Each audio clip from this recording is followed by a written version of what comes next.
What's up, everybody? This is Bruce, aka Geektacular, and today I've got another unboxing for you. Today we're going to be looking at the brand new Star Wars The Last Jedi, the Visual Dictionary reference book. So this is kind of the first slash main reference book that so far has come out that has Last Jedi specific content in it. So just to be warned, this will be spoilery because this is full of stuff that relates to things that happen in the movie. So I'm going to go and throw that out there right now before I even open the book or move the cover at all, that this will have spoilers, okay? Because we're looking at pictures of stuff, of people that you might not know are in the movie. It's going to relate to plot points and events that happen in the film and things like that. So this is a reference book. It's all spoilers. So just wanted to get that out of the way in the first minute so that you guys know what's up. So if you haven't seen it yet or you don't want to be spoiled, bookmark this this video, add it to your watch later. After you see the movie, come back and you can take a look at the visual dictionary. Now that I've said that, I feel good about myself. We can go ahead and actually take a look at the book itself. So let me go ahead and show you the dust jacket here. So as you can see, it's got this black matte dust jacket here. And then all the red stuff that you see, so the Star Wars logo, this red border that goes around, that's all like metallic foil, red metallic foil. And then all the pictures, so like this main picture, as you can see when I run the light over it here, this is all glossy. So all the photos and all that are glossy, and then the background, the black part, is like matte. So it does come with this dust jacket here. So I'm just taking a quick look at that. You see a few things here. A game machine, basically a futuristic slot machine from the casino in the film. Luke's compass, a few other things. Of course, porgs. You got to put porgs on like everything, right? Star Wars, The Last Jedi, the visual dictionary at the bottom there. Same thing with the side, matte black, and then it has the Star Wars logo in like metallic foil. So it's having trouble focusing here. It's kind of a narrow area. And then it says the visual dictionary in red foil right there. Published by DK. And then here is the back. So it just gives you a little bit, basically some samples of some of the things in here. They have several of these. There's one of these for pretty much every movie. And they all are kind of laid out the same way. They show you different characters, vehicles, weapons, props, and then they point out like certain points of interest for most of them. That's the caretaker from the island. It points out their scaly skin, which I feel like is pretty obvious. But sometimes these are actually like snarky or kind of funny, the little descriptors that they add in. So that's always kind of amusing. All right, so let's go ahead and open it up. So there is some stuff on the inside of the dust jacket. So there's that side with a big photo of Snoke here. And there's Rey on the inner cover here. Kind of in like a grayscale 2-page image. And let's just go ahead and real quick and take a look at the back too, so you can see what the inside of the back looks like. So this is what's inside of the back of the dust jacket. Advertising some of the other DK reference books, like the Last Jedi cross-section book, which basically looks at the inner workings of a lot of the vehicles, crafts, and things like that. And you have a Y5X2 unit right here. And the inside of this are the Emperor Snoke's guards, if I recall. Again, sort of in a 2-page grayscale spread here. All right, so I'm just going to kind of go ahead and flip through some pages here just so you can kind of get an idea of what's in here. I probably won't show every single page, If you actually like want to read it, you should go out and buy it. But we'll at least kind of flip through, and you can get a good idea of what all is in here. So let me make sure that the focus is right. There we go. So you open up with a porg, and you have a few various other things here from the film. And these are always cool because there's a lot of things in the film, especially if you've only seen it once, like I have. I just saw it last night on premiere night. And there's a lot of things that you don't really notice while you're watching the movie.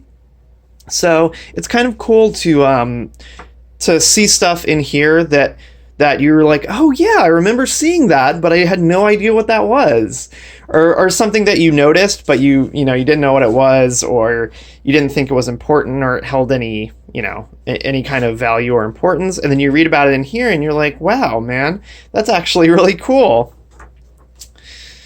So there's the introduction here. And it starts out, this is very similar to the Force Awakens one, which I just actually reread yesterday or the day before so that I could kind of remember everything from the Force Awakens. So this is laid out in a very similar way. So if you like this one, you should also pick up the Force Awakens one, because it's very similar. It gives you sort of the status of all the different factions. It gives you a map of the galaxy and kind of where stuff is, and then it gives you a rundown on the planets that they visit in the film.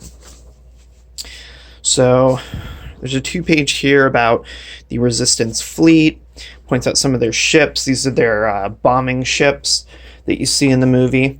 And the way these are kind of laid out, I sort of realized it as I was watching The Force Awakens the other day. These are actually laid out in the order that stuff is introduced to you in the movie. So if you're watching the movie and you have this book in hand, as you're flipping through like the characters and factions and vehicles and stuff that you see in the movie, it kind of tells you about them in order, in the order that they appear in the film. So you can kind of flip through as you're watching, and you'll notice that it's basically in the order that you'll see stuff. So a few of the fleet commanders there. You get Finn in his leaky medical suit when he stumbles out and is leaking everywhere, and Poe's like, hey buddy, you're kind of leaking everywhere, and he's all drugged out or whatever from just waking up. So and then thankfully they also show him in his normal attire as well.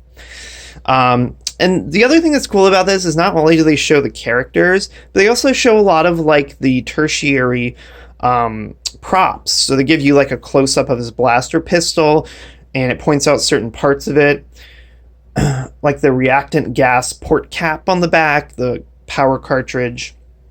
And then it even shows you weird stuff like his shuttle headset, and it points out his resistance issue belt.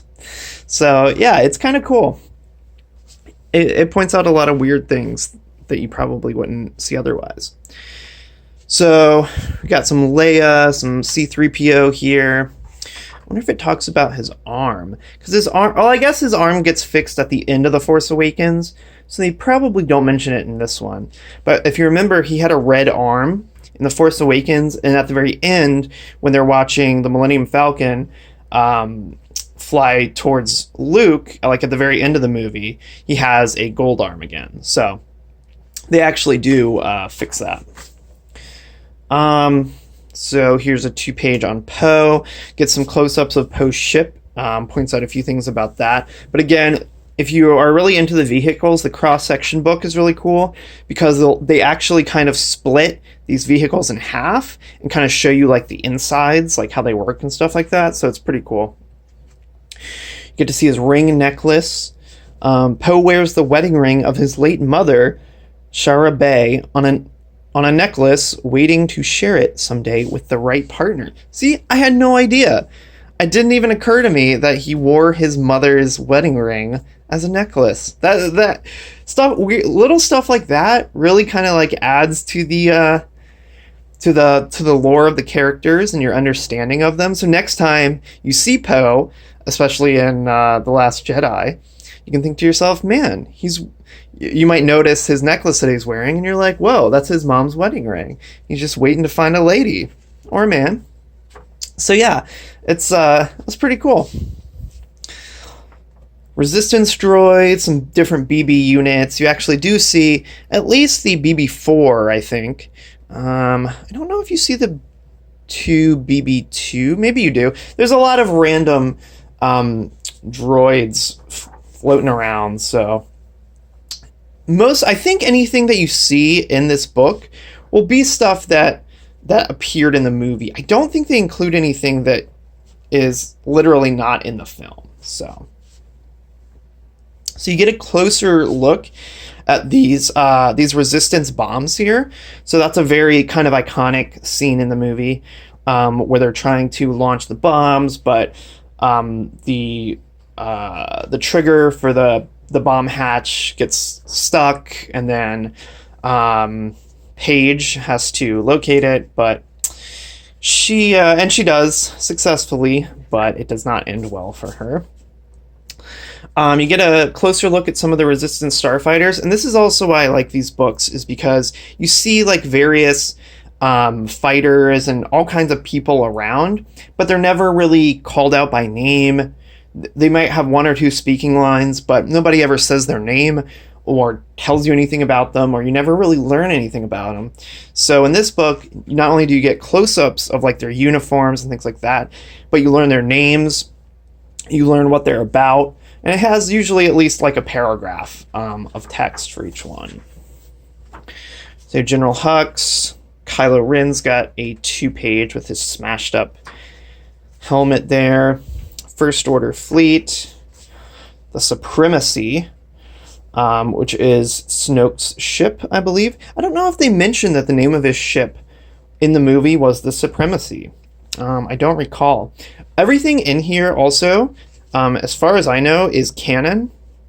So anything that you read in here is technically canon accurate, as far as I know.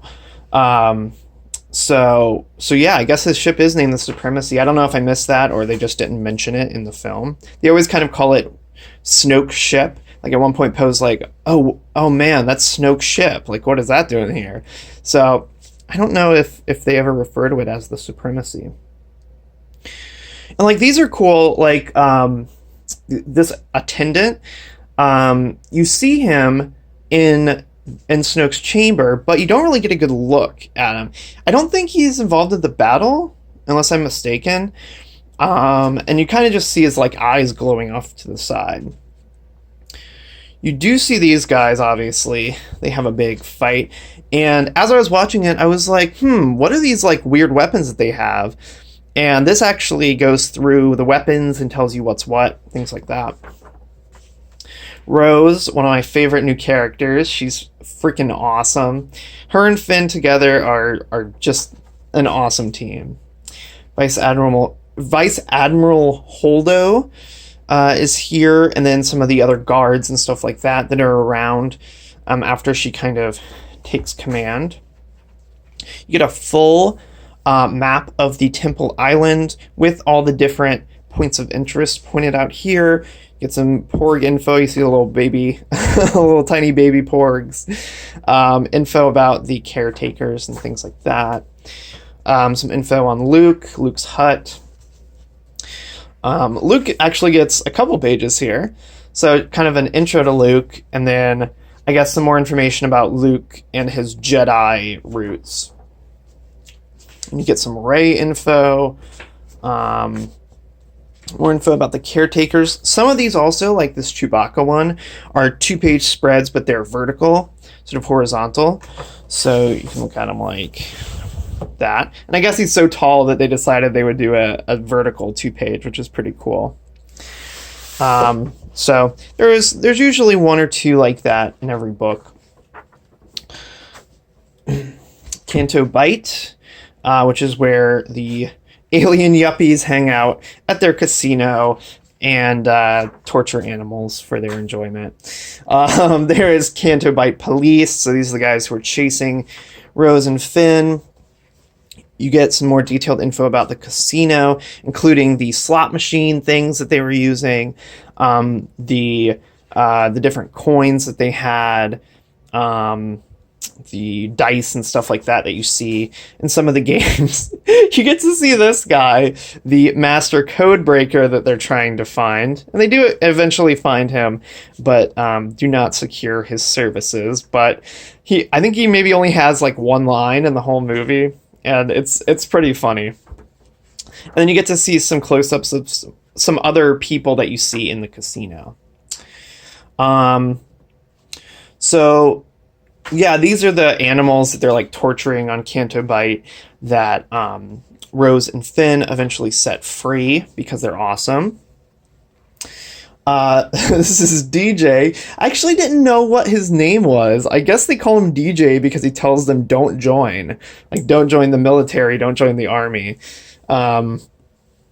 Because war is just kind of a cyclical machine that feeds off itself. So he's very much against getting involved in the war, but he also likes money, so, you know. But I actually didn't know that they call him DJ. I don't know if I missed that, or I also didn't realize that the plate on his hat says don't join. I didn't even know that. I saw that he had like a plate on his hat, but I couldn't read what it said in the movie. So yeah, I guess his official name is DJ. And then they have some information about Rose and Finn when they break into the ship. They try to pass themselves off as official guards. You get some info about Captain Phasma, who has a little bit more of a role in this movie, in her rivalry with Finn. Fun fact about Phasma, I was actually watching, this isn't related to the book, I don't think it's in the book, but I was watching the special features on The Force Awakens the other night, and I guess I missed it the first time, but Phasma's costume and name is based on the Don Coscarelli horror franchise Phantasm, which is one of my favorite horror series. It's this really cheesy horror series that started in the 70s and has these like silver balls that fly at people and like latch onto people and then suck their blood out so that their bodies can be taken to an alien planet and made into alien slaves, obviously. It's like a really, really cheesy horror movie franchise, but it's really cool. It's really fun. I really like that series.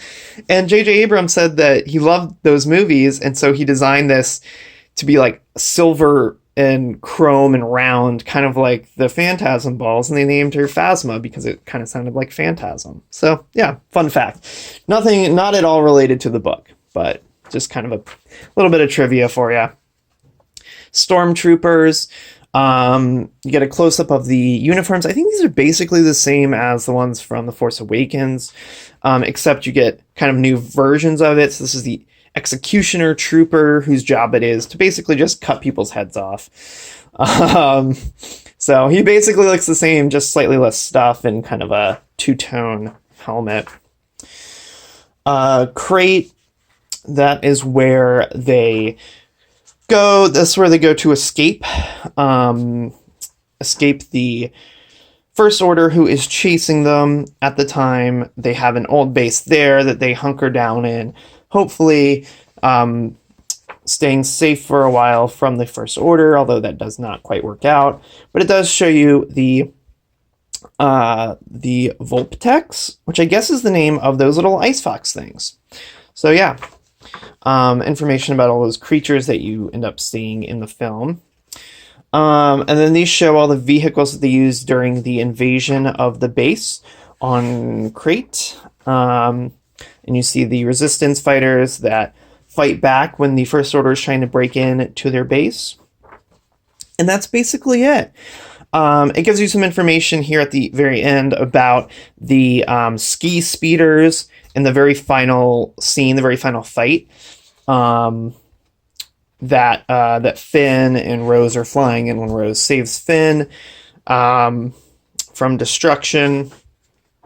And yeah, that's it. And then at the end, there's a index here with alphabetical index in case you're looking for something specific. And yeah, that's basically it. So yeah, thanks for watching this unboxing overview details kind of video on Star Wars The Last Jedi, the visual dictionary. So if you like this review details unboxing video, if you could go ahead and give me a thumbs up down below, that would be awesome.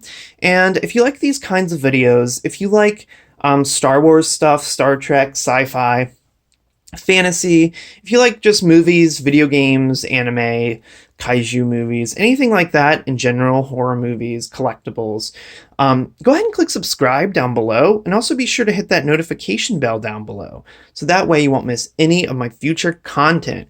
So thanks a lot for watching, everyone. I really appreciate it, and I'll catch you next time.